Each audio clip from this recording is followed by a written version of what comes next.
Hey, welcome to another edition of Conversations with the Artists with yours truly, DJ Timeless, as we take you to the backstories behind some of your favorite artists. And of course, we get to hear their top 10 songs and those stories as well.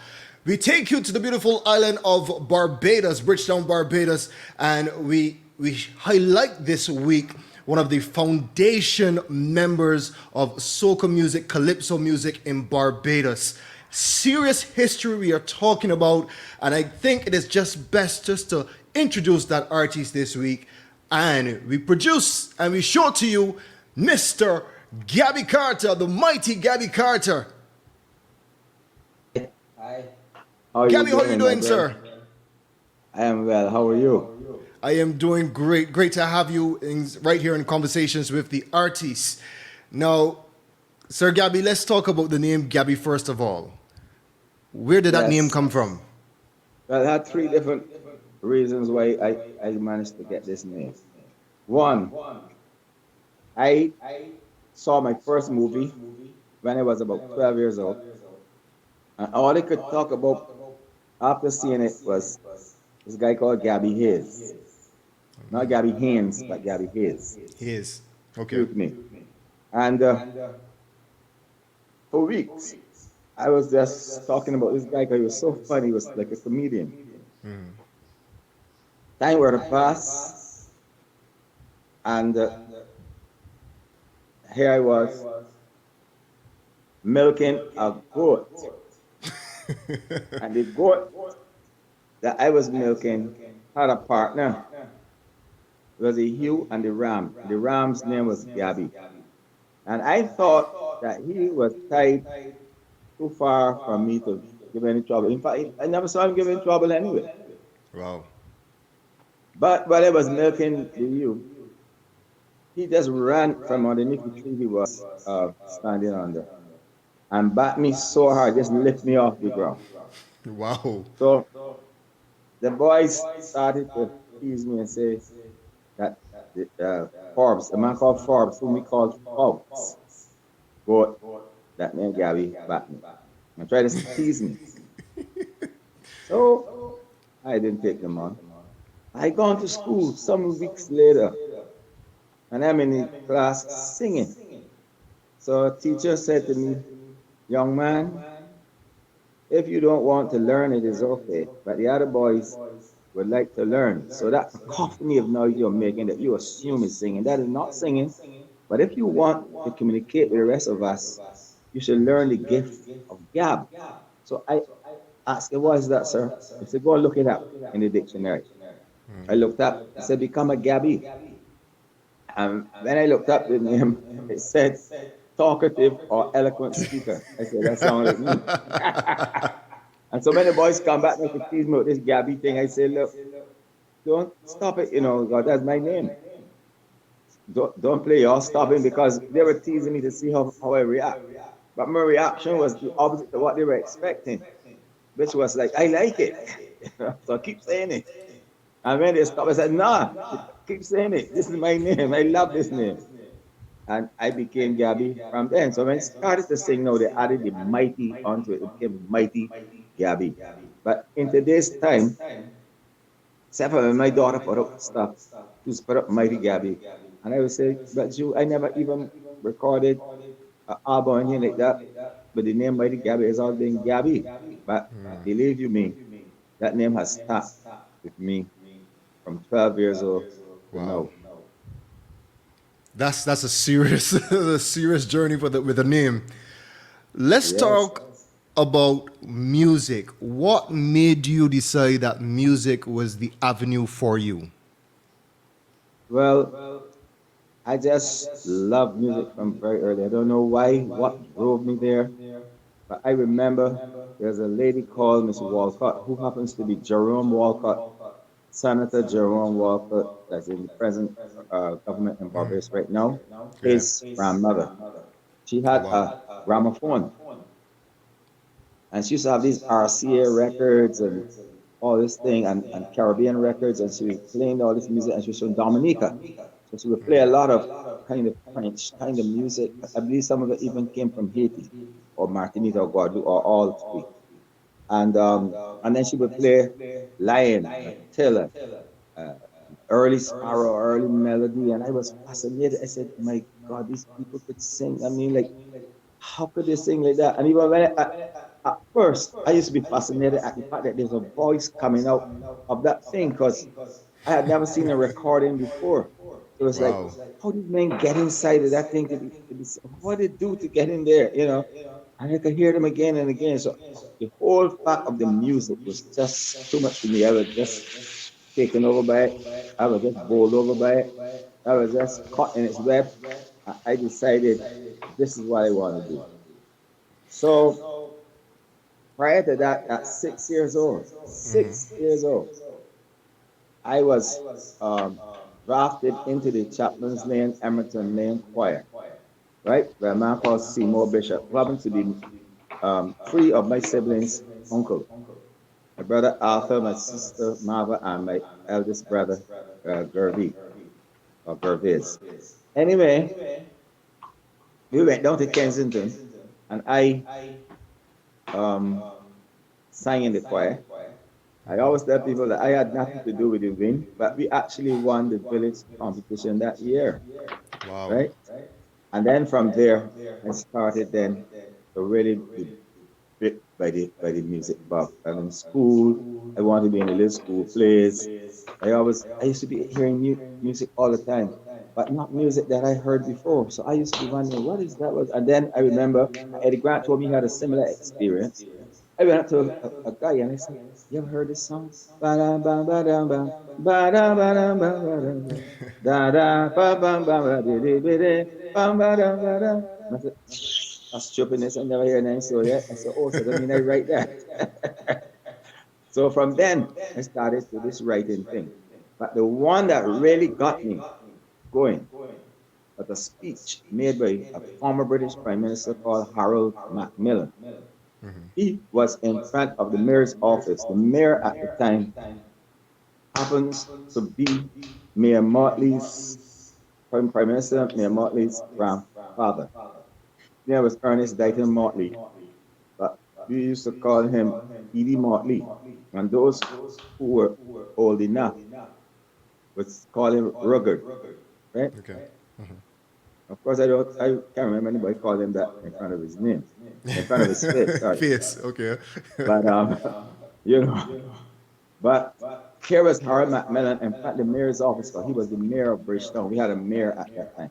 Okay. And he was there pontificating, if I may say that, talking about on this illustrious occasion and this august chamber and all this and that and you know.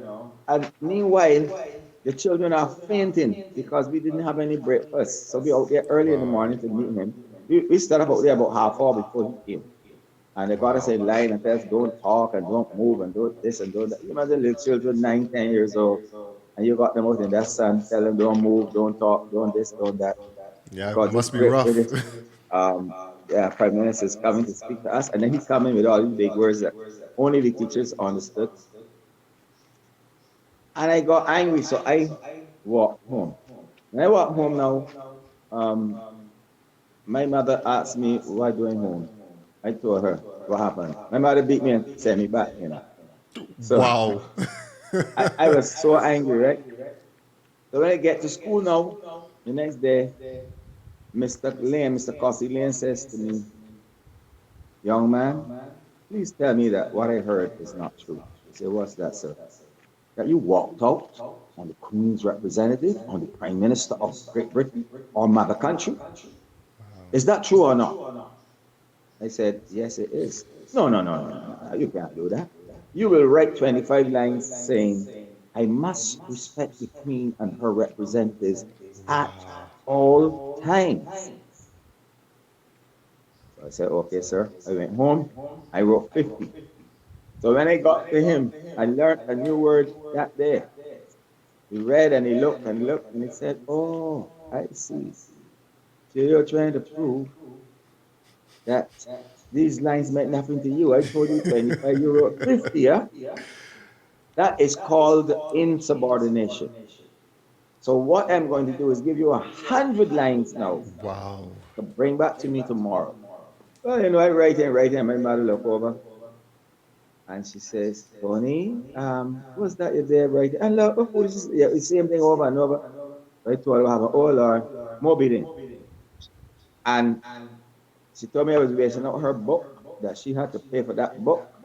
And if I wasn't so rude, I would not have to write all these lines. And I went to school. And from that day, I told myself that anything about colonial, anything about the Queen, anything about Britain, that to deal with slavery or anything, so I was against it Wow. totally. And that has remained like that until this day. Wow, that's a serious story. Let's talk about winning the Calypso competition in 1968. What was the song and the experience? Well, first of all, it was Romeo, Charles Smith, my schoolmate, and my roommate, my classmate, who got into it first. And he encouraged me and asked me to come and join him. He said, man, you could sing good, you could do this. And I wasn't too keen. I said, nah, man, I don't. He said, man, Gabby, I heard you singing. I hear the rest of them, man. You sing better than a lot of them, man. Man, come with me, man. You got two people, man, from this school representing the thing. I said, all right. And I wrote this little song and I went into the competition. Um, I don't remember what's the name of the song now. Um, what was that song now? Anyway, so Don beat us so badly. So Don came first, second, and third, but you had to give him first and not the other two, right? I mean, maybe it was real bad. I didn't see the exact points, but I know we were so young and so green and so inexperienced that there's no way we could beat Saddam. Right. And not only that, but Saddam intimidated us before we got on stage. Because when we went to rehearsals, I'd never forget it. Saddam said to Phil Brittle, we were in Black Rock at Phil Brittle's home. And he said, Phil, listen to me. I've come here to rehearsal and realize all these people are here. I'm leaving. But listen, let me tell you what to do. There are 7 days in a week. I don't know if you have one for your reserve for you and your family or whatever. So let's say 5. Give these other Calypsonians the other 5 and leave Wednesdays for Don Jose Marshall. Sir Don, because I am not going to be coming to no rehearsals to wait no breaks at a time. These fellas, when they come to rehearsals, I come to rehearsals for me. For He you, had huh? that kind of Wow. power, that kind of punch, that kind of gumption in his mind. Because he was the king, and you don't mess with the king. Give the king what he wants. Right. And he felt in his heart he was being reasonable because he was giving us 5 days. Remember, it was about 9 or 10 of us. So he worked out maybe 2 per day, and you still get all the others rehearsed. Right. Well, boy, he won. But now the next year, he said to me, Gabby, I beat you all last year, but I'm going to beat you all worse this year. Y'all are going to get beat worse. No, sorry, that was like 2 years later. He went on a boat working. So that was 65. So he missed out 66, 67, and 68. So 69, he comes back 2 years later. He said, yeah, but y'all had whatever y'all had as competition and so on. But when I get there on that night, y'all are going to be beaten really badly. You thought y'all lost bad in 65. At this time, it's going to be a no contest. It'll be like, see, first, second, and third, it's not going to be that anymore. It's going to be first, second, third, fourth, right down to number 10. I said, Wow. Don, not this time. I am 3 years older, 3 years more confident, 3 years singing better, and everything. Gabby, I do not care what you or Romy or whoever else is going to compete says. I am saying to you that I am going to win that competition. I don't come in things to lose. So I said, all right. Boy, the night at the competition in 69, when I dropped family planning, 'cause I had 1 year in front with heart transplant. Right. And when I sang the song Family Planning, man, when I got off the stage, Saddam meet me, he said, Gabby, fantastic. And he didn't go on to sing yet. It's fantastic, man. But then he went on and they announced that I was the winner. And Don congratulated me and told me to keep on with it, that singing is just a hobby for him, but that he sees where I have the potential to make it my career, and to please don't stop, keep on singing and make it a career. And that was it. I took his advice, and I've been in the business ever since then. And we had remained friends until his unfortunate passing a few years ago. That's a long time in the business, and you're still here, and you're still very relevant today. If you're now joining us, welcome to Conversations with the Artists. This week we are in Bridgetown, Barbados. We are talking to the Mighty Gabby. We are hearing his story, and we'll soon dive into his top 10 songs from his repertoire. We'll hear more about those stories behind those songs. Now, Gabby, you didn't only do singing, but you were also into theater as well. Let's talk a bit about that. Yeah. Well, in the theater, I started with a woman called Miss Linton. It was only later in life I realized she was actually a Jamaican. Because you wonder was this funny accent that she had sometimes, you know? And you never heard the accent until she was angry. Once she was teaching and normal, she sounded like a Bajan. When she gets angry, she went into this funny accent, as far as I call it, a funny accent. I had never heard a Jamaican speak before, right? But she was brilliant at theater. So she would have us on the stage at 9 and 10 years old, acting at St. Mary's School, right? So that's where the acting bug caught me. But then many years were passed, and I never got a chance to get back in the theater because Barbados had a very funny thing about theater. It was kind of bourgeois kind of thing. And you had to be coming from a certain area or went to school a certain place, and a whole set of foolishness that we used to do back then. So we had green room theater, which was mostly white people or mulattoes and all. I didn't want to be part of that, even if I had gotten the chance to be part of it. But when I went to New York now to live, many years would have passed, and here I am in 1971, and by 1974 now, I went there in 71. Hall Webster, who was living at the same house I was living at, because his uncle had married to who turned out to be my first wife, uh, mother. We were at the house, and he said, Gabby, I'm going to write a play about Barbados, man. But I am going to make sure that people see white people as shadows, because they're shadows. I said, nah, I don't say that. I'm telling you, man, I'm going to write this play. And then he changed his mind, and he wrote this play about, I remember he was looking white, he was a mulatto. And he said, man, I'm going to write this play. And he wrote this play now called Under the Dappy Parasol. So I was at the house, and he told me come and look at the rehearsal and stuff. So I looked at the rehearsal. We were at Baruch College at that time in Bronx, and we used to catch the I think it was the number 4 train, yeah, and get off and walk into Baruch College. Anyway, um, he had a play going, and one day a guy called Jerry, I can't remember his last name, from Trinidad, who was playing this role as Pa John, could not attend the rehearsal because he had exams. So he asked me if I would read the script for him. So I read the script. I'm looking at it and reading it. He said, but Gabby, man, that was great. Could you be the villain, like the understudy to Jerry? You know, No. I said, no problem. So I became the understudy.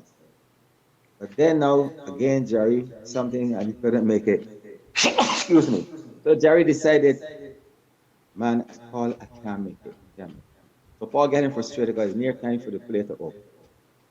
So he said, Gabby, man, carry it home and take the script and see what can happen, man, because we ran out of time. So I took home the script, and then that was like the Monday or so, we rehearsing now the Friday.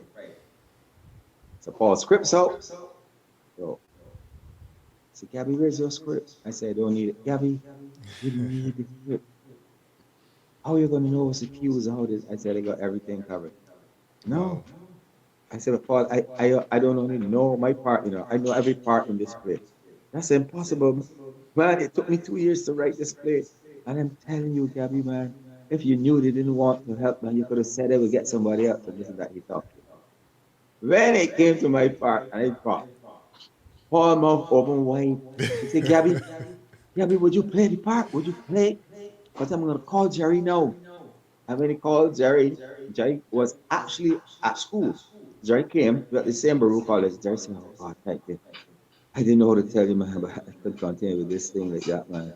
I would probably stand in, but not the lead role like that, man, every night. Thank you, Gabby, man. And that's how I got the part as Ajon, the lead male part. And I was voted best actor by the cast itself and best lyrics. And also, I still have the little plaque there that I received at the time. So I came into theater. And then when I got home, then after I came home, 76, I took part in Jeanette Lane Crash Pampalam. And I became Ashfield, who was like a guy who he and his sister-in-law couldn't get along. And so but it was a really nice script that Jeanette wrote. And she said to me, Gabby, you and Marvo Mane are the two most natural actors that we have easily. You're natural. I said, well, thank you. That was it. But oh, by the way, I forgot one part. Is that when Paul asked me how I played the old man like that, I told him that I was seeing my grandfather. That this old man he wrote about is exactly the way my grandfather would behave. So it was easy for Yeah. me to get into the role, to get into the character. Wow, some stories here. And Gabby, I mean, time is already flying, but I am really enjoying this interview with you. So let's start with some music now, Gabby. Let's talk about Emerton. This song must be Mm-hmm. extremely important to you growing up in the community Emerton and actually now writing about Emerton. Let's talk a bit about this song, the writing of this song, and why you felt it necessary to talk about your community. Well, first of all, we were promised by my friend Billy Miller that if she wins the election, we would not have to move. Well, it turns out that that wasn't true, and that Billy knew it wasn't true. Wow. But she's a politician, and I was a politician, and she wanted to win, and there was nothing wrong with that because strategy. Yeah. But we, the residents, did not know that that wasn't true. So we voted for Billy, right? In our area at least, and she won the election. Without our um, voting for her, she couldn't win because she won by I think 73 votes or some very small margin. Anyway, point is that um, we had to move. And a Sunday evening around 5:30, 6 o'clock, I was sitting in the house. Different house to this house, but the same spot. It was a wooden house. And I saw my guitar. I was talking to my cousin Hal Batts, and I said, Hal, pass that guitar to me, man. And we were talking about Edmonton and how we had to move and how we have to adjust up here now and how the old people can't see each other much more because some of us were sent to Dickens Farm, some of us were sent to Pine, some of us were sent to Willie, some of us were sent to Clapham. And as soon as he handed me the guitar, I heard in my head, you tell me to forget. I said, what? And it repeat itself. You tell me. I said, how? Just don't talk. Say nothing.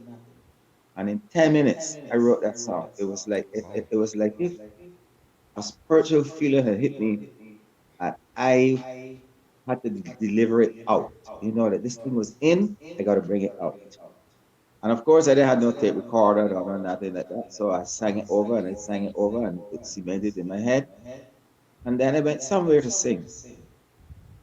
And I said to the audience, I have this new song that I singing and I want to try it here. And when I sang the song, nobody in clap, nobody in nothing. No.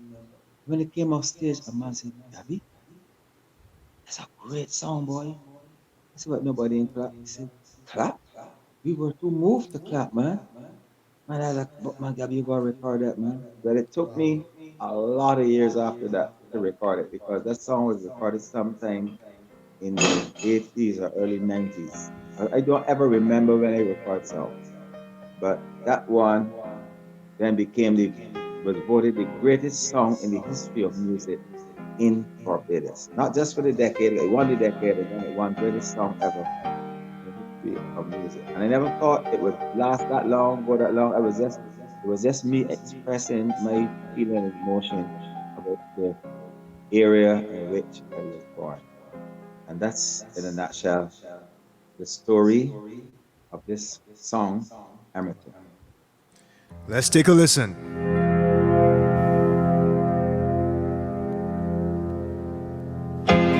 You tell me to forget that my grandmother was born right there, so alright, I say I shall go.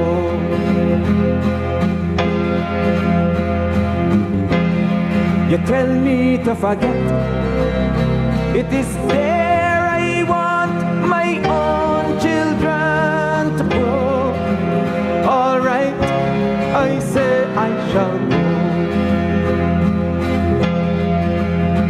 But I hope you understand how I feel about Everton, my homeland, my homeland, my homeland. And I hope you know it's true that I would never forgive you, because look what you do to my Emerton. You tell me to forget. When you listen to this song, Gabby, does it really bring back those feelings of leaving Emerton? Alright, I say I shall go. Our neighborhood was a very united neighborhood. Oh, look, today, this morning, at 6 o'clock, we were out in the street sweeping up the ash.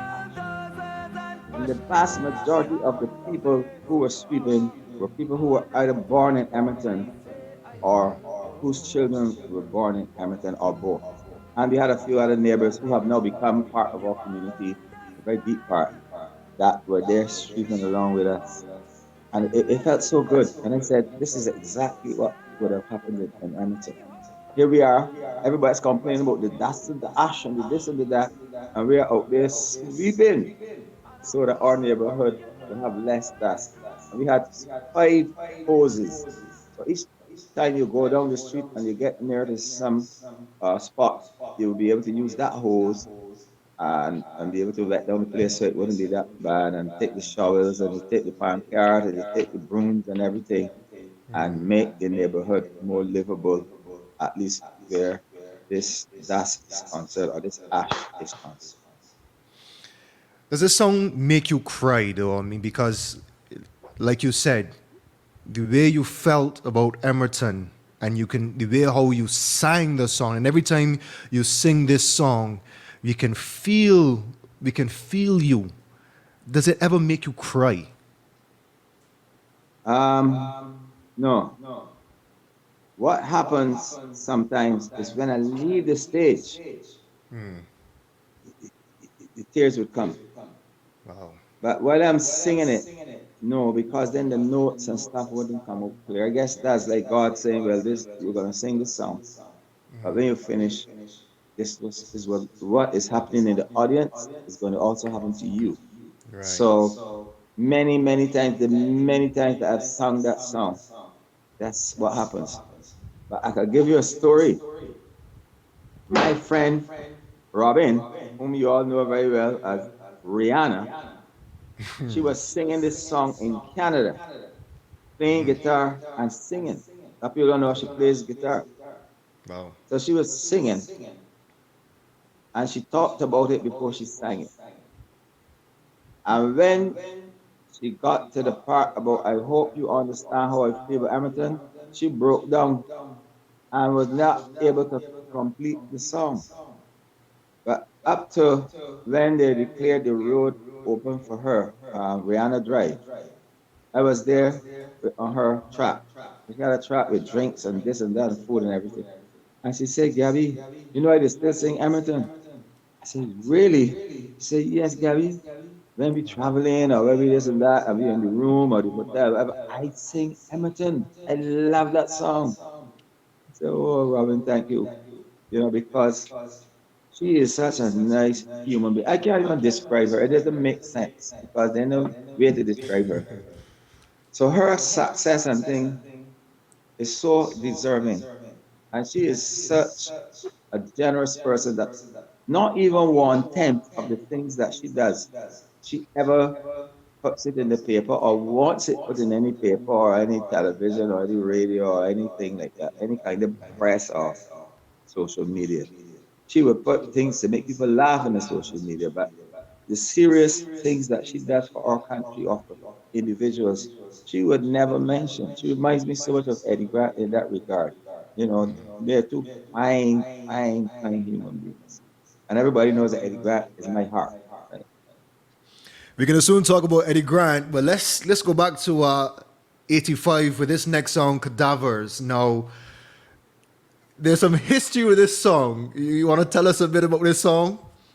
But yes, at the time, they had the St. George Medical School in Grenada, Yeah. and they were having a problem there. I don't remember if it was a hurricane or something had happened in Grenada, but anyway, they had to move these medical bodies, and Barbados accepted to keep these bodies. I didn't have a problem with that. The only problem that I had, and some of the medical experts in this country had, excuse me, was that they would not declare what the people died from. And I popularized the word cadavers in Barbados because Barbadians had never heard cadavers before. They would hear about dead people, people that passed away, you know, Yeah. people who met their death, or something like that, a funeral or this or that, but never the word cadavers. And I said, cadavers. I heard a man mention it, some news thing about that. And when the cadavers, I said, cadavers, what is that? And then I looked it up and it said, bodies for medical experiment. I said, aha, that's what a cadaver is. Man, and then I read about how they don't want to declare. I said, nah, they got to declare. And I went, and in about half an hour, I wrote this song called Cadaver. And Eddie Grant loves the line that says, just go to your butcher. He will sell you a piece of cadaver. Look under your cellar. They're hiding another cadaver. Them importing Dracula. So it was like, that was the song, 1985. But there's also some other history to this song where you kind of got into trouble with the government at the time.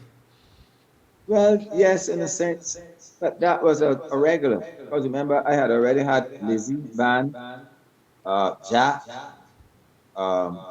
Boots, Yeah. Who Killed Pele, One Day Coming Soon. They had so many band songs. I can go on record as the artist with the most band songs in the world, and none of them were libelous, scandalous, or of profanity, or anything like that. Let's take this one. Cadavers coming out from the Mighty Gabby.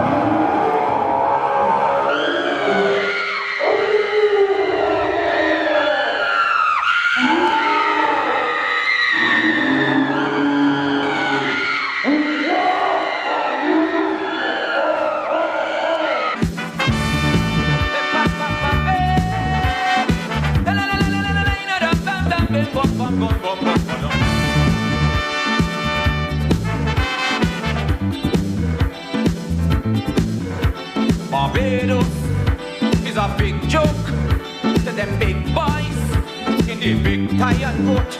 We barely got space to bury anybody in we cemetery, but just to take advantage of all of we, them fellas in coat in Daffy. Look, go to your butcher, he would sell you a piece of cadaver. Look under your cellar, they hiding another cadaver. I tell ya, them importing Dracula.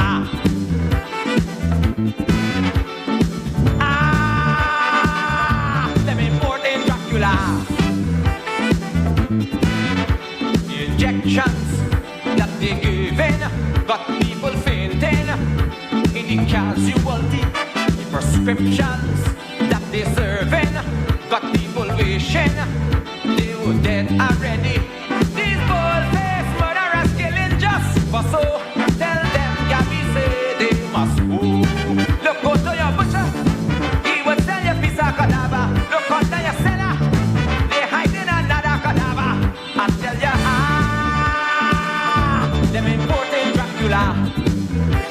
man. Gabby, the mighty Gabby. Kadama, I'm telling you. Like we said, you could have got in some trouble. The government wanted to sue you for this song. I mean, were you ever sorry you wrote No, the song? it wasn't the government, it was Tom Adams himself. Right. What he was looking to sue, and he actually went ahead because it was saying the line that says, "Who tell them to bring in the mafia money?" I hope it was not that Tommy. No, nobody ever refers to him as Tommy, but Right. he assumed that I meant Him. him. Right. And so he decided, hey, call me Tom. He just put on the MY. He means me, Tommy. And he wrote me a letter, and he wrote Eddie Grant a letter. And then he wrote letters to the news, to the radio stations and all that. And then he banned the song on the air. But the song Nice. became so popular that Tommy said, oh no, I'm not going to ban it in the record shops as well. So he banned the song in the record shops, and we were forced to send the copies that we had already printed to Trinidad, and it became extremely popular in Trinidad as well. So um, it was like one of those things. The song was banned, and for a long time, even after Tom's death, the song was still banned on the air. And I remember a time I had called a friend of mine who was working at the station. I said, "Why y'all don't play my song? It's not libelous, it's not scandalous. The man dead." And hear them, Gabby, we do play, I said, when? Well, after last night, we played around 1:30. I said, oh, so In the 1:30 in the morning. morning, you play my song. And said, Gabby, what do you want? You want to run the station now and tell us when we have to play the music? He said, it's all right. I know exactly what you are doing, but it's okay. One day you all will play at 4 o'clock just before the news in the afternoon. And so said, so done. Yeah. So at no point in time you were sorry about writing this song. No point in time. Oh, no, I have never been sorry about writing any song. Because when I write, I don't write for malice or, Right. vindictiveness or that. I write from my heart, write what I feel. And so I cannot compromise how I feel for the sake of people's feelings. I can't. When I wrote Roberta Flack, or when I wrote The List, this is the list. I remember a fella came up to me, a fella called Trevor, and he said, Gabby, you write that song about me, We were at a funeral over the grave, over the grave. I said, man, Trevor, you're the only Trevor in the world. What fool is this? Tell me, man, Gabby, everybody's saying it's me, I said, everybody can say what they like. I did not say Trevor, such and such a thing. I said Trevor, and there are a million Trevors in the world. So me every Tony needs to call me and say, Trevor name on the list, and Tony name on the list, Dennis name on the list, and Alfred name on the list. What is this list? What is this list that cutting like razor blades? This is the list with the fellas that got the AIDS. Now, why supposed to do apologize? No. I wrote that too because, again, my ex-wife, she and two of her girlfriends were malicious in the house. And they were there talking and saying, yeah, and I hear that this body got the AIDS, and this body, and you, the hospital down there, and he got the, and I said, y'all gonna go in the street and say that? Of course not. I said, well, I go in the street and say it, but in song though, you can't do that. I said, you wait. I went for my guitar, and in about 20, 25 minutes, I wrote that song. And Wow. I went with Eddie and recorded it. If you're now joining us, welcome to Conversations with the Artist. This week, Bridgetown, Barbados, we are talking to the mighty Gabby. We're hearing his story. Some fantastic history right here. I'm telling you, if you've missed the first part, you need to go and make sure you watch from the top. Now, Gabby, you're known for your antics. Did theater help you to shape your dancing moves and your antics when you're on the stage? Very much so. If I didn't learn theater, and I have to thank Paul Webster for that because he's the one who showed me blocking. He showed me where the power points were on the stage in any song.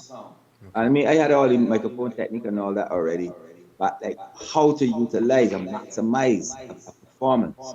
So that if a deaf man was watching you, he could still enjoy it because you can entertain him with your body Your movements, body right? movements, nice. And I watched good, and then I also looked at some other entertainers that I enjoy, like James Brown, Michael Jackson, Sparrow, uh, Lord Nelson, Crazy, um, Gypsy. These are the real performers in calypso. The others are calypso singers and songwriters. You talk about people who sing and perform, right? And then after them came David Rada, although he was not no walk-up man, his power on stage was always exhibited. Every time David got on the stage, he exhibit power, right? So, watching all of these, and although I was already into my career, it helped me. And also, I would watch movies. I would turn off the volume because you can't learn nothing with a person's mouth, and your brain tend to go to what they're saying. So what I would do is turn off the volume and say to myself, some of these actors could not act themselves out of a paper bag if the volume turned off. But others were so strong that they didn't have to say much. And that's why I like Sylvester Stallone because he's a powerful actor. He said very little, but he was powerful. John Wayne, right? And then there's several others that I Which watched. brings me to my question. Which brings me to a very important question for you. Which is more important, performance or lyrics? Performance or lyrics? Yeah. No, it always got to be the lyrics, not the performance. What is most important in the song is the melody in Okay. any song, in any genre. I always said that, and I always used to contend that they should never equate the points with lyrics and melody. And the judges or the judging panels or the people who ran the calypso competition throughout the Caribbean always made the mistake of either equating the lyric with the melody or actually giving more points for lyrics, which is wrong because the lyric cannot live without the melody, but the melody can live without the lyric. In other words, if you said feeling hot, hot, hot, a song like that, right? And you go, pam, pam, padam, pam, pam, pam, pam, padam, padam, padam, bam, bam, bam. You could play that any part of the world, big band, one guitar, whatever, and the people would still enjoy it, Right. right? And if you put the two together, you said, my body on fire, my soul on fire, feeling hot, hot, hot, right? That's a marriage between the two.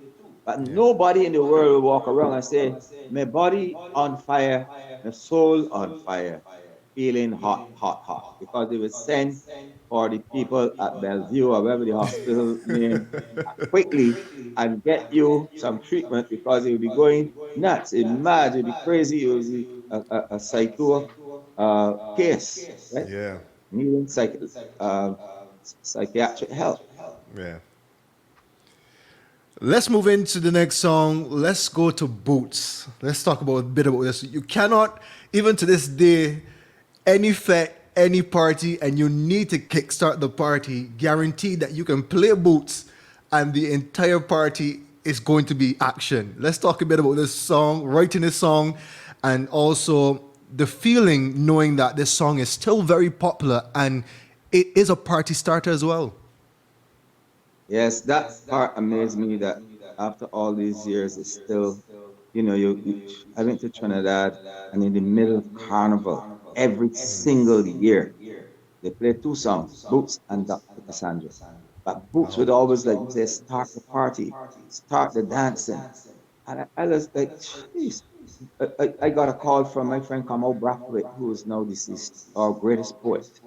He was living in Jamaica and he called me and he said, Gabby, your song is number one on the chart. I said, which one? Boots. I said, how is that possible? I said, well, Jamaica don't have no soca chart. He said, that's the whole point. It's so popular that they made it number one on the reggae chart. I said, wow. Wow. And, he has that kind of power. I have to thank Eddie again, Eddie Grant, and Frank Agarat, because Frank used to create that chop, chop, chop, that big sound, that Eddie probably suggested, like, let's go for this. And it has remained a part of the party scene ever since then. I mean, in every Caribbean country, Boots was number one. I mean, but all the English-speaking Caribbean countries, Yeah. that is. Let's talk a bit about writing Boots though. Oh, that was easy. I was walking a night, sorry, I was in Pompey's car a night. There are two songs that Pompey was present, and Jack was the other one. And I heard these horses coming. I said, Pompey, where all the horses going so late in the night? Because I haven't seen them yet. When we got the government house, just to turn to go up there, that little school is there. Have a lot of white children and St. Winifred's. bourgeois blacks. St. St. Winifred's. Gabriel's or St. Winifred's, yes. When I turned there, I saw, for lack of a better term, a plethora of soldiers, a battery of soldiers, an army of soldiers coming towards me. And there were so many of them that they were shaking the ground as they marched, right? And here, when we got there, were U.S. soldiers, Caribbean soldiers, I mean soldiers from Grenada, soldiers from Jamaica, soldiers from Barbados, and they're training to go to Grenada to oust the Morris Bishop government. I said, oh my God, what madness is this? I went home and in again less than 20 minutes, I wrote that song. Because all the emotion, all the feeling, all the hatred for militarism in the Caribbean came out. I decided, this is what I have to do. This is what I have to do for my people, they have to do for my soul, they have to do for my conscience, they have to do for my, what can I say, for my own self survival. This is what I have to do to make the world aware that we need schools and we need hospitals and we need, better health facilities, better roads. We don't need the military. And that's how it came out. But what's ironic about that though, on the day that it came out, because Boots and Hit It came out and Mr. T. And I had written all three. And they came actually 1, 2, 3 in the road match that year. Yeah. I think that's the first time anybody ever came 1, 2, 3 in the road match. But they didn't give a prize for second and third that year. But yes, I wrote Hit It. Sorry, I wrote Mr. T, Boots, and Boots, Hit It. Hit It, Mr. T, and Boots. Right. And as I was walking down with the market on Princess Margaret, I think that's President Margaret Highway, yes. I heard his voices coming, Gabby, Gabby, Gabby. And when I look, a long set of soldiers underneath a tent. So I went there. I said, man, Gabby, we love this song, man. We love this book song. Man, come and spend a little time with me. I ended up spending the vast majority of my time that crop over in that tent with them soldiers. I ate with them, I talk with them, laugh, make jokes, make this, play books about 10 million times. Wow. And I thought that was so amazing. I said, if anybody had filmed that, they wouldn't believe. Here I was with this song about the soldiers and we don't need them and this and that. Here the soldiers loving it. And here we are together celebrating crop over. It was also banned as well. Of course. Tom Adams put the ban immediately. And he made a statement, said, imagine Gabby trying to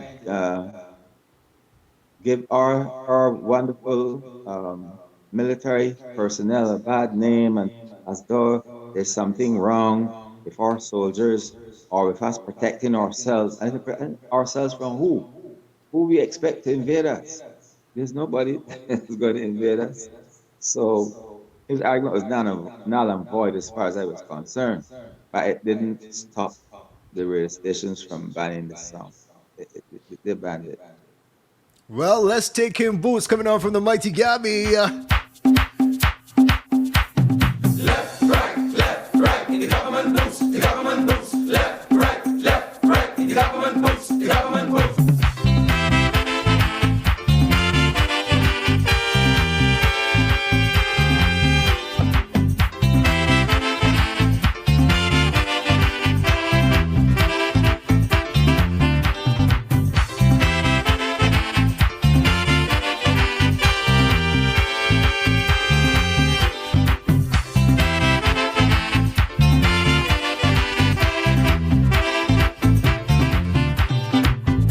Is it necessary to have so much soldiers in this small country? No, no, no, no. Is it necessary to shine soldier boots with tax taxpayers' money. No, no, no, no. Well, don't tell me, tell Tommy. He put them in St. Lucie. Unemployment high and the treasury low, and he buying books to cover soldier toe. I see them boots, boots, boots and more boots on the feet of young trigger happy recruits. I see them boots, boots, boots and more boots marching, threatening army troops. Tell Tom I say that wouldn't do. You got to see about me and you, and most of all the children, and stop them soldiers from marching. Left, right, the government moves, the government moves. Left, right, the government moves, the government moves. Yes, Boots right here. Conversations with the artists. We are talking to the Mighty Gabby. Thank you again for taking the opportunity to spend some time with us and to tell us your story. My brother, it's a pleasure. Fantastic. Let's move on to Needles. Actually, know what? Let's take in Hit It because those songs came back to back. So let's take in Hit It. Let's talk a bit about writing Hit It. Well, so Don came by me. I was living on President Kennedy Drive at the time. And in his humorous way, he said to me, "You play a right Jack last year. I bet you don't write Jill though." I said, "So you don't have Jack and Jill on top of the hill? But Gabby, you have already written Jack. I can bet you can't write Jill." Right? Making fun, of course. I said, "What? I will write Jill." And he said, "But I gone."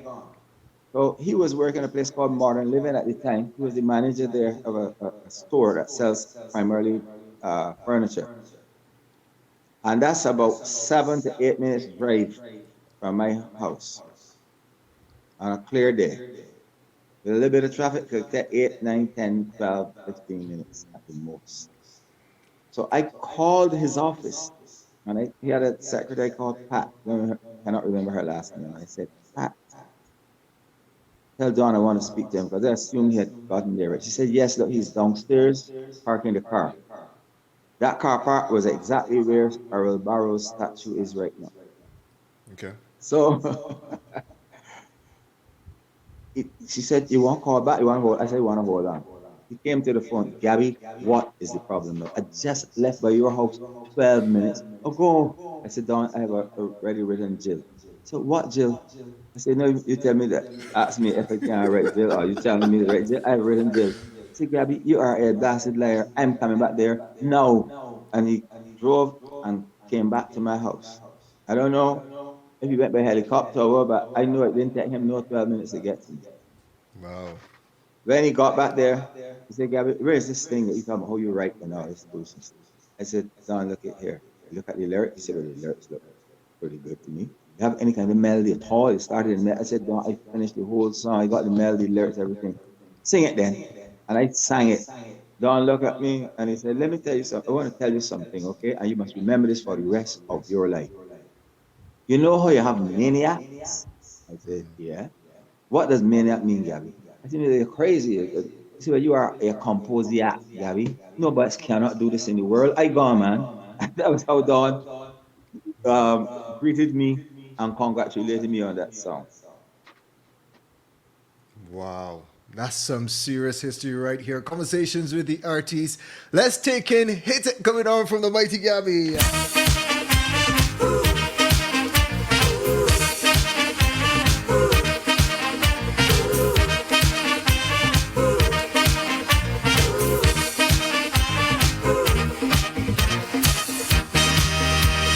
Jill was playing cricket with me on a pasta one day. She bowling like sovas and I couldn't get the ball played. She start with in and out swingers that puzzle me. Every time that I make a stroke, I missing she bowl it slow. I on my toe to blister. She But when I play for heartbreak, it was Google. She tell me, hit it, oh you're missing so. You used to brag before. If you could handle me, hit it and let me see. Hit it in the corner, hit it in the cover, hit it in mid wicket. Hit it, hit it.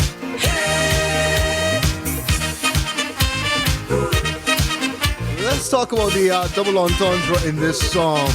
Yeah. It's more about the cricket game. Yeah, so let's talk a bit about that. Writing this song, you've been challenged by Sir Don to write a song about Jill and using actually, cricket. named it, I called it Jill. But when it got to Eddie Grant said, Gabby, you talking about Jill? Man, if any Jill, it got to be in brackets because, and I'm not putting no brackets, this song is hit it. Because you're going hit it, bam, bam, bam, bam, hit it. The song is more about hit it than Jill. So I'm naming it Hit It. I said, no problem, no problem. But the thing about it is that double entendre has always been in calypso. Always. One of the greatest double entendre songs I ever heard about is Saltfish. Miss Sparrow sang Saltfish, Yeah, right? true. And throughout the history of calypso, you could hear it. You know, all back from the Lion days and so on, you would hear it. You know, in the calypso, and we continued it all up to Crazy, and you know, even our own Smokey Burt, he was very good at that. And you could call so many um, Melody, Sparrow, Kitchener, you know, Attila, um, Tobago Crusoe, Calypso Rose, Juke, Stalin. They all did the double entendre. And in the other islands, you have people like Swallow, in Antigua, and Short Shirt. Same thing. Beckett, with Small Pin, the Shook Hard, you know, from St. Vincent and the Yeah. Grenadines. And you could name them. Jamu had some of them as well from Grenada. And you could go on and on and on. Through the Caribbean, you get that double entendre. And people say singing wafflessness or singing smack. And I remember, I can't remember Calypsonian, he said, I'm going to kill them dead with a vice in their head. In other words, the song is what you thinking, not Right. necessarily what we sang. Who do you regard as the greatest in the art form? The greatest in the art form, Yes. the father for me would be Lion. Okay. The greatest in the art form would be Sparrow. Why? Because he sang every subject under the sun. He sang about women, a lot of them. He sang about going to space. He sang about cricket, it's a Gary. He sang about social issues like capitalism gone mad. He sang about the history of our people with slavery, you know, with the song Slave. He dealt with every subject. And not only that, he was such a performer, right? His body language came so naturally. And he, unlike me, I went and studied theater. His came naturally. And not only that, Sparrow was always able to control his audience. Once he gets on that stage, it'll be eating out of his hands. And apart from that, I've never heard him on stage force once. You know, I just love that man. He has such, I don't know. And then to know him personally was another thing out of this world, you know. And he would wake me up. I used to stay at his house in Trinidad, in Petty Valley there, Simeon Road. And he would wake me, when maybe we would go to sleep, maybe 4 o'clock, and Sparrow would come and wake me at 6 or 6:30. Yabo. Yeah, Birdie. Yeah, that's how we call him Speed. I says, yeah, Speed. Yeah, let me go, man. I said, Speed, we only came in at 4 o'clock. Get your damn lazy bitch yourself up, man. Go and bed. I'll be back in 10 minutes. And Sparrow would take me all down in Beach and St. Madeleine and places I never heard about in my life. California, Lisa's, this and that and that. I said, but Speed will be going. I know this guy here, my good friend of mine, my lived there. And Sparrow go and they have breakfast and sing and dance and this and that. He was such a wonderful, or is such a character, such a brilliant, beautiful human being. the people who don't know him, they were talking kind of stupidness about him because they don't know the man. He probably never had a conversation with him in his life. But when you get to meet him, you love him. You see at your house, you're at his house, he got fine furniture, Spargo sitting on a bench, you know, and give you the best chair in the house. That's the man that I know and love as a human being, as a friend, right? And apart from that, you could still sit back and hear this great artist, this great exponent of the art form exhibit at the highest level, greatest in the world. Let's talk about needles and pins.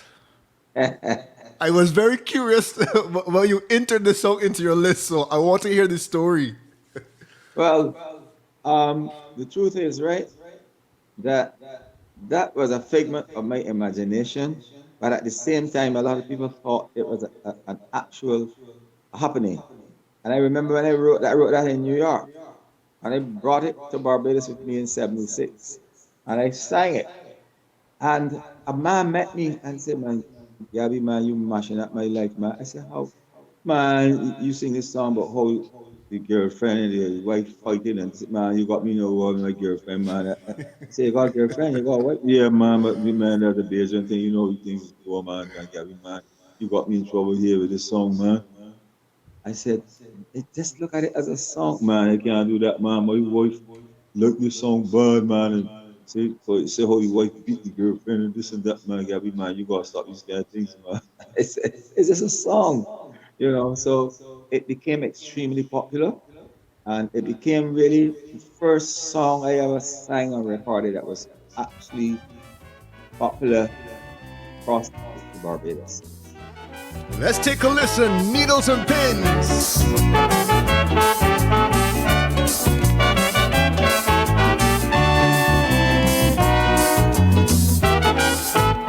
My friend got two women, he wife and he girlfriend. Johnny got two women, you know that is problem. But what really caused the strife? He love his girlfriend better than his wife, and every time the two of them meet, it is bacchanal in the street. The girl singing, "You can't have pins with me, no needles and pins with me. I don't care what you do, Betty, cause you ain't in my category. Oh, you can't have pins with me, no needles and pins with me. And you could pray or work voodoo, you have to give me some loving too."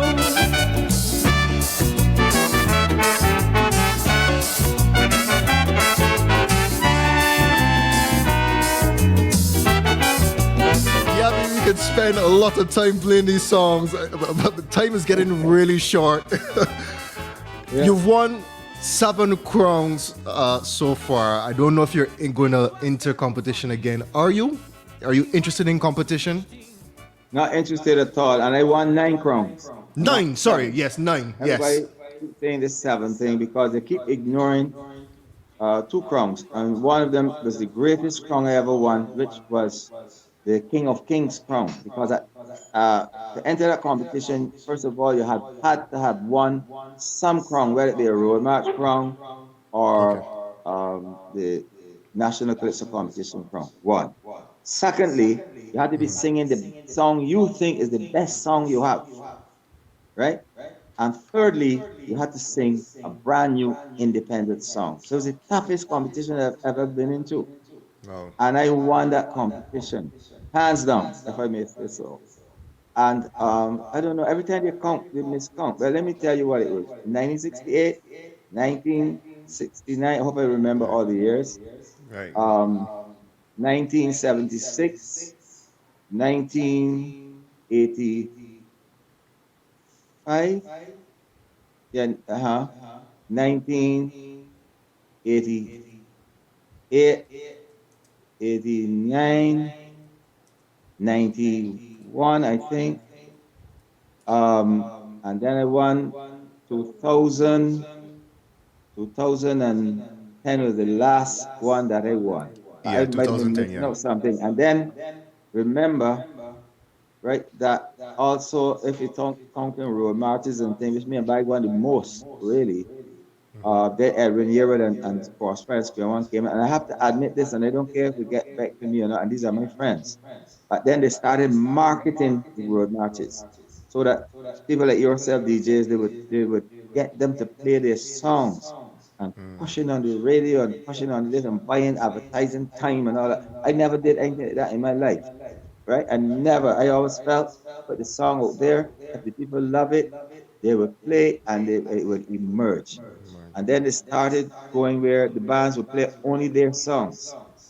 Because NCF had decided you wouldn't say where the judging points were. Right. I'll say, oh yeah, but then what we would do is to play only our songs. And then when they got back then to the judging points is declared this and that, they'd play the songs and then once they got there, they played only their song. So it was a whole lot of what they call skullduggery going on. And I felt that it was not the right thing to do. And I remember that there is a thing called payola. In the United States, there was a guy called Frankie Crocker, and he once took some money from an artist and did not play the artist's song for it.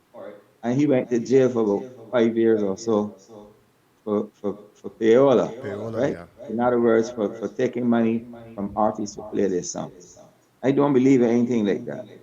Um, Matter of fact, the vast majority of my recordings were done after the crop over. Grinders would come out in the crop over, yes, and then some of mine would come out. But some of the songs that would have been popular, I never competed with. Songs that hit it, songs like Boots. I never competed with those songs. Um, but I don't put too much emphasis on winning at all. My thing is, who else can I help in this art form? Who else? Which youngster can I help? Who can I train? Who can I advise? When I was running the tent, battleground tent, which happened to win, I think we won 10 road marches straight or something like that. When I was running that tent, the one thing that I always made sure is that I write songs for whoever didn't have songs and never charge a cent, right? Because I wanted to see the crop over rise, the crop over to grow, not if I can make $2. Because if I go and charge you $400 or $500 for writing the song to you, and I retain the rights, the ownership in the song, you might be singing in the tent, and for a whole year you might not make $1,000. Whole season, sorry. So how fair is that? That's not fair. So if I have the ability to write and I write, then I share it with you. And not just in my tent. Some people must write for the boys and you think, so you think you're the best. Not me. I write for anybody and any tent who came to me and said, look, Gabby, you can write a song for me, this and that, no problem. So that ended up that I wrote a lot of those songs. And overall I wrote more than 1,500 songs. And right now I'm into 1,467 poems, right? So that and I only started that um, August the 17th, 2017, right? So this is 4 years now that I've been writing exclusively poems, right? And every time I write a poem, somebody like it, oh, Gabby, that was a song, where good as a song, yeah, this and that. You always feel it's going to song with it. And I tell myself, not necessarily. Leave it as it is. Bring out the damn book, hope that people buy it, and keep, recording the history of Barbados, the Caribbean, Latin America, and the world through writing these lyrics that are poems, right? Let's talk about Eddie Grant, working with Eddie Grant, and also teaming up and working with Grainer, with songs, writing songs for him, and just being partners as well. Let's talk a bit about that, and then we'll move into another song. All right. First of all, Eddie Grant is one of the greatest human beings that ever lived. I'm serious about that, right? That's firstly. Secondly, Grainer is the greatest friend that you could ever have because Griner would give you his shirt off his back. And if Griner on your side, he's on your side not today, but for life. So I got lucky to have those two people in my life, Griner and Eddie Grant. Eddie Grant was already a fantastic, successfully brilliant songwriter and singer and performer when we met in 1982. He was already living here almost a year. He came here in 81 to Barbados to live because he was not well. He was recovering. He had had a heart attack at age 21 or 2. Wow. And there he was. He went to Guyana a bit, came back here, liked Barbados, bought a property, and was living here. When I met him, I went up there a day because my friend Roland Stevens, who is now deceased too, who was the bass player in Wendy Allen and the Dynamic, he came to me and said, Gabby, my Eddie Grant wants you, man. You like that song, Jack Bad, yeah? I said, Eddie Grant is here? He live here? Yeah, yeah, man. Let me bring you, man. I said, wow. So I gone up there. I walk around the yard, not knowing that the yard was the most famous yard in Barbados, not because of Eddie Grant, but because of Bossa, because Bossa was born there. Born Bossa there. was Bossa died there in the 1816 rebellion. But I didn't know all of that. And after I walk around for about 20 minutes, I walk to the cot where he was lying, just swinging, you know. I said, Eddie, he said, who are you, man? I saw you walking around. I thought you come to buy the place, man. I said, no. I came out here to speak with you. And we talked, not we talked, I talked for about 45 minutes straight. Eddie Grant looked at me, he didn't say a word. All he said, Gabby, if half what you just told me there is true, man, we're going to make great music and we're going to be great friends. I like everything you said. From that day to this day, that man has remained my greatest friend, right? My greatest friend. And I have many great friends. Ralph Taylor is one. Ron Holder is one. Dr. Alfred Sparman is one, right? Alan Nichols is one. I have many great friends, and I didn't call all the names. But I'll tell you something. Eddie Grant sacrificed his life for me because nobody else would record me. World would not record me at the time. It was Westings Records Limited said my songs were not commercially viable, right? I took more than 70 songs to them, and they turned down all, including Hamilton, including um, One Day Coming Soon, including Who Killed Pele. I had to do that recording on my own, right? I brought a label called Smash Hit Records. And every time I bring a record, World will tell me that the stamp of burst, right? And when I asked Granville Straker, who had Straker's records in New York, I said, Gabby, that's foolishness. No stamper don't burst like that, man. After 100 and 200 records, nah, they're not treating you right. They're not telling the truth. So, Eddie Grant took me in. He said, Gabby, I'll tell you what, I'm going to do something I never did. Nobody else, no other record company. Every dollar we make, if we make any dollars, it will be split in half, 50 to you and 50 to me. And at the time, I said, man, I must be crazy because World was giving us 5 cents per side. Five Wow. cents if you're the writer and 5 cents if you're the singer, right? And the records were retailing at $2. So I don't know what they were selling it to the record shops at, but I know it couldn't be less than 90 cents or a dollar. So they were having um, maybe 90 cents or so, and we were having 5 cents and sometimes 10 10 cents, cents. Wow. right? And yet they turned out all of my songs. Meanwhile, they were selling a lot of Bob Marley's songs, right? And a lot of Trinidad music at the time, Shadow, Crazy, these people, and they would not record one of my songs. And they told me that Calypso cannot sell in Barbados outside of Trinidad Carnival. And I proved them wrong. I went and I did my recording and it sold outside of Trinidad Carnival, which is the same needles and pins, right? But Eddie Grant, that's my heart. Let's put it that way. All right, let's talk about Wind Force. Reinforce. Yes. Um, I was looking in a kind of philosophical manner at the political landscape in Barbados. And I know that we are always into a hurricane season. And it could have been a political storm or it could have been a physical storm. Physical storm. Okay. And that's the mindset that came about in my mind's eye. I said, reinforce, reinforce, reinforce, reinforce, are coming with reinforce on course. And you know what? Marcia brought a band. Marcia Chandler brought a band called Reinforce. And I said, I am going to do this song. And Marcy came to me and she said, Gabby, I want a song for the band, Reinforce. I said, all right. And she left it. Just similar to what happened with Dawn. And I called her back, but I couldn't get her. She was working, preparing the proper costumes. And finally, she called me back about half an hour later. She said, Gabby, yeah, what happened? I just left by you. I said, Marcy, I finished the song. I said, what? Wow. I come in. So when she came and I played it, she said, oh dear, I love this song, but I don't know if the other band members will like it because it's not like the kind of pop over song with party song. I was looking forward to a kind of party song. But anyhow, I would carry and let them hear what they say. Most of them didn't quite approve it. But then I, asked Eddie if he recorded. Eddie listens.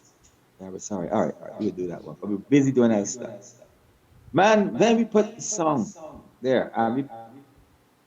And the Marcy's had nothing else to go with that year, but the song coinciding with the name of her band. Right. When that song hit the street, and the people, and it never got much airplay, it was just on the street itself. All the other songs were different artists were kicking and popular.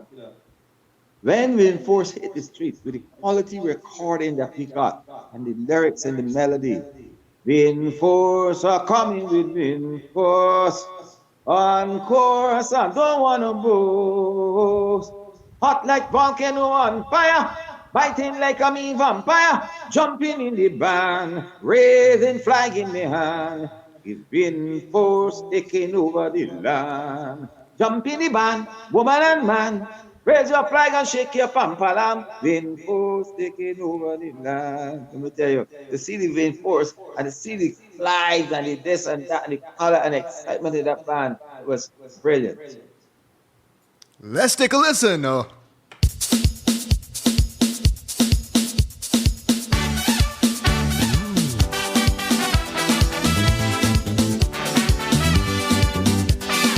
People asking me, Gabby boy, how you coming this year? Social commentary on politics is what they want to hear.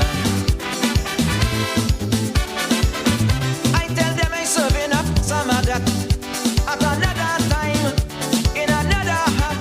Got something burning deep down inside of me, and it's my duty to share with everybody. Wind force are coming with wind force. On course, I don't want to oppose. Hot like volcano on fire, biting like a mean vampire, jumping in the pan, waving flag in my hand. Wind force taking over the land. Wind force are coming with wind force. On course, I don't want to oppose. I just listened to you singing this song, and your voice is just the same as the record. That's amazing, Gabby. That's truly Well, amazing. Yeah, because I get lucky. I know many people who have been singing as long as I have that have lost their voice or the voice has changed, but they can still get to that key. Wind force are coming with wind force. On course, I don't wanna boast. Hot like volcano on fire, fighting like a mean vampire, jumping in the band, waving flag in the hand. Wind force taking over the land. I could get up there still. What is your advice for younger artists coming up, and especially for your kind of music, social commentary, where we recognize that a lot of people are not paying attention to social commentary. It's more about the party music and the sweet soca and so forth. What are your advice? What's your advice for younger artists? First of all, I have to tell you what happened with me. I decided that if I'm going to do a party song, if I'm going to do a social commentary song, excuse me, I'm not Want to do some pam pam pam pam pam ba la ba la ba bam bam bam ba bam ba. Because Okay. that is going to last for the season. If Right. I want the people to dance, I got to bring the lyrics and the melody in the Into. party mood so that they're still getting a message while they're dancing, right? And that's what I did. I tried to bring lyric and melody and subject matter but in a danceable fashion, and it worked for me. So I would advise any young artist getting into the music, bring the social commentary, but let the people dance to it. So merge the two. You see, it is possible. Gabby has been Yes. doing it, so it is possible, right, Gabby? It's possible. Yeah. Yes. In 2004, you became cultural ambassador of Barbados. Let's talk a bit about that, the feeling of being recognized from your country. It was amazing. First of all, I had been made a JP, Justice of the Peace, since 1991. I was also um, Huey Humanities Scholar, right? Oh, This around 1997, prior to right after that. So here you are at that time, and the government is saying to you, not only just saying it as an ambassador, cultural right. ambassador, it was approved by cabinet. It's a cabinet decision, right? Unheard of in Barbados before. And then, of course, as time passed on, we have other ambassadors like Rihanna, right? Classic bag, Alsa Hines, Alice Hines, yeah. right? Right. The thing about it, I was surprised. Here was Gwenata, whom I had sang about so many times and not necessarily in a complimentary fashion, seeing it fit to ask me if I would become the ambassador for the country. And I said, of course, Chief. And he said to me, Gabby, just sing whatever you're singing because art must never be stifled. Art, Wow. a lot of politicians are too thin skinned and they believe that somehow art should be stifled. Art should never ever be stifled in any country. And so I became ambassador, right? But Yui had also um, declared that I become, sometimes I forget the proper title, but it was like before the doctorate, it was the humanities scholar, like I told you before, Right. and honorary distinguished fellow, right? I became an honorary distinguished fellow at the University of West Indies. And I continue my work. My work mostly is in the schools with the children. I love, love, love, love children. So for 42 years now, I have been teaching music in the schools in Barbados and teaching mostly folk music and calypso and a little bit of theater, right? And I have spent a lot of time with St. Paul's Primary School and a lot of other schools. In fact, there are only about 7 or 8 primary schools I have not done some kind of music program with in Barbados over the years, right? And of course, I've also worked or done lectures at several schools, St. Leonard's School, Parsons College, Combermere, Large School, uh, you name it. You know, I have Coercion Paris, the other one, Alexandra, down in St. Peter. So I have been working with the schools for a long, long, long, long time. Sometimes they call it only at Independence Time, or they call it during the African celebration of African Awareness Month.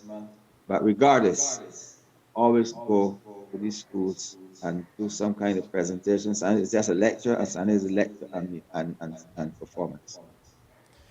We're really running out of time. It is clear we may have to do a part two with you, Gabby. But again, thank you so much for taking the opportunity to spend some time with us so we can really get to know you as the person. Now let's talk about Let's talk Dr. about, Let's talk about Dr. Cassandra.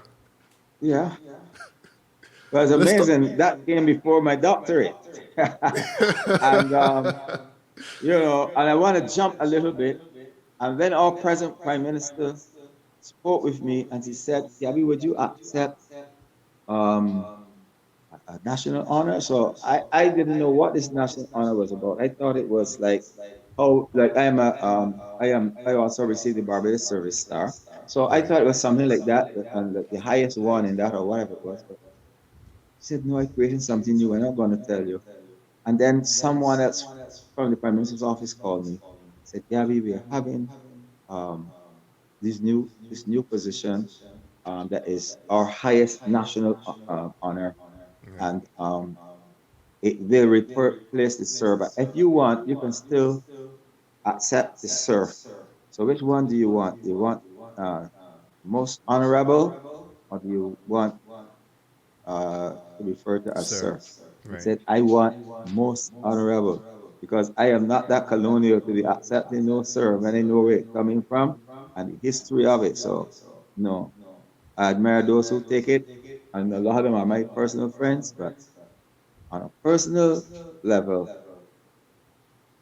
I want to be known as Doctor the Most Honorable. And I was so fortunate that I am indeed the very, very first person to receive that highest national honor as Doctor the Most Honorable. Well, since you jumped me because I was gonna go there after Dr. Cassandra, but what was Yeah. it feeling like being having that title bestowed to you, the most honorable, and then having in 2012 the doctorate from UE? Oui. Yes, being awarded the That honorary one doctorate. surprised me a bit, the doctorate. But my friend here, Rebecca, had told me, say, Gabby, don't worry, I have something coming, and he told me that for about 4 straight years. I didn't know what he was talking about. I told you that I had even totally forgotten about it and all that. And then I got this call from Jamaica, and I spoke to this lady, and she was so courteous and so accommodating, and she was so explanatory about what this is about and all of that, and how they would write me and if I would accept it. I said, of course. And then I got the correspondence from Jamaica. Then I got correspondence that was from Mona. I got correspondence then from um, Trinidad.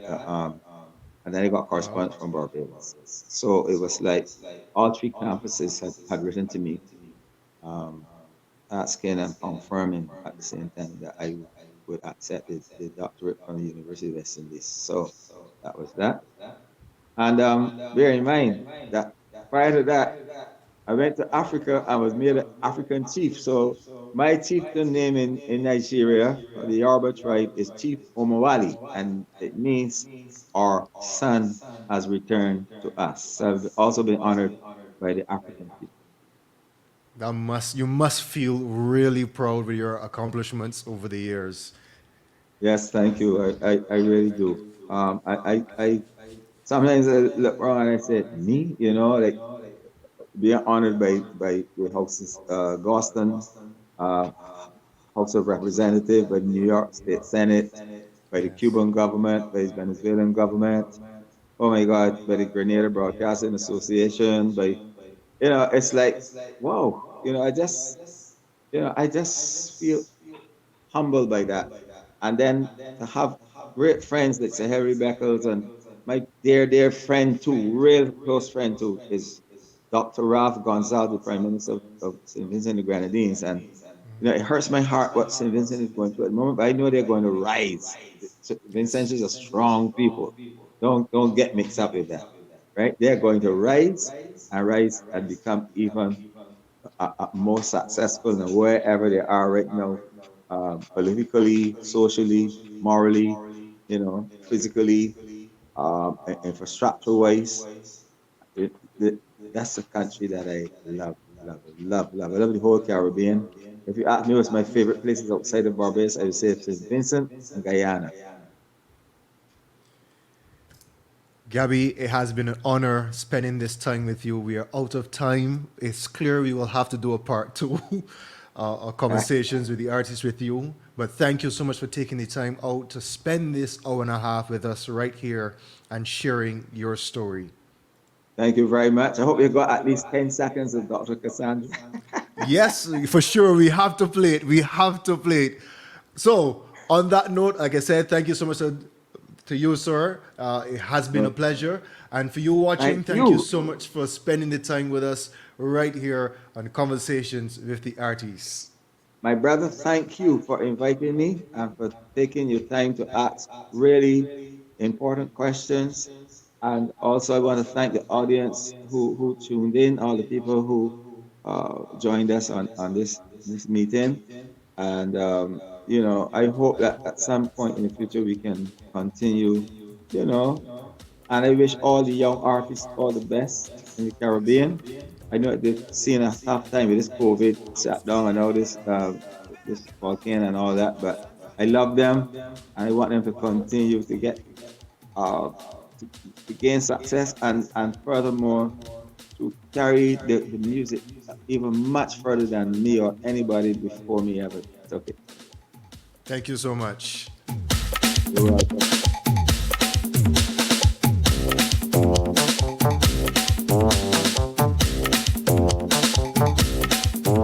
I was feeling ill when I get the house call from Dr. Cassandra. Why she give me pain, now me whole body feeling better than ever. She gave me one injection in my midsection, I didn't have to pay. Then she gave me something and then me swallow Viva Van right away. One injection in my midsection, I didn't have to pay. Then she gave me something and then me swallow Viva Van right away. When you're coming back, Santa, when you're coming to give me a medicine. Be quiet, boy, I'm your doctor. I'm come here to make you better. When you're coming back, Santa, when you're coming to give me a medicine. Be quiet.